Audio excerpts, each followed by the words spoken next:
Is it advisable for grandparents to sugar up their grandkids before sending them back home? Oh yes, definitely. Lots of sugar. Do you think cross-centered parenting is needed by empty nesters?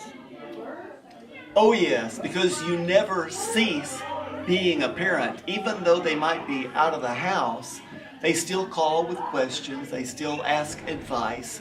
They have grandkids that we get to help raise, and so we still need to stay cross-centered for them. Do you have a party every night now that your kids are out of the house? Yes. Do you have a party every night now that your kids are gone? Look at this smile. It's the best thing that's ever happened to us. I love an empty nest. Okay, somebody needs to lock that door. How do you think cross-centered parenting compares to Dr. Spock? I think cross-centered parenting would be a much better way to parent than by Dr. Spock's methods. When you hear the term cross-centered parenting, what does that mean to you?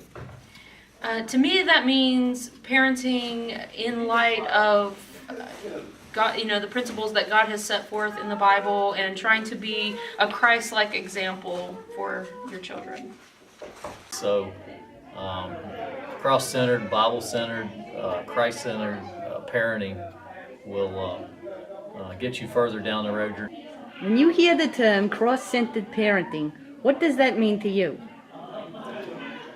To me, cross-centered parenting means keeping spiritual things a priority. We always knew that we were going to be going to church on Sunday morning. There was no question about that. We kept the values that we taught our children were from the Bible. We didn't let the world focus their values and form their values for them.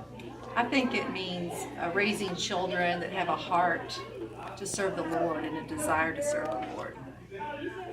Jesus Christ is the very center of everything that you do, no matter what it may be, whether it's training them in the way they act, or in the way they should speak, or the way they present themselves, that the Bible is the core and Jesus Christ is the example. Do you think a program like cross-centered parenting would have been beneficial prior to having children, and why? Yes, I think it would be great if you're a parent or going to be a parent or thinking about having kids. Cross-centered parenting, learning how to raise your children in the nurture and admonition of the Lord would be great. Be very beneficial.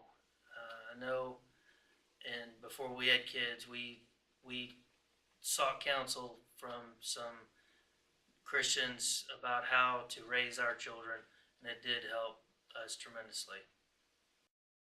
Is it advisable for grandparents to sugar up their grandkids before sending them home? I have a reputation. I am the one in the family that has introduced all of our nieces and nephews and grandkids to Dr. Pepper and coffee. How do you think cross-centered parenting will apply to raising teenagers?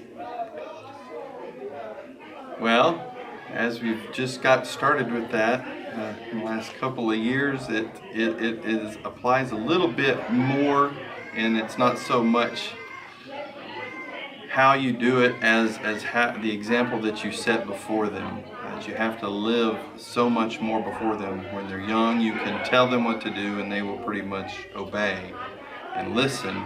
But as they get older, they begin to question, and if your life does not match to what you're telling them, then they will never listen to anything that you have to say. Which couple do you think would benefit from attending the cross-centered parenting seminar? Please be specific.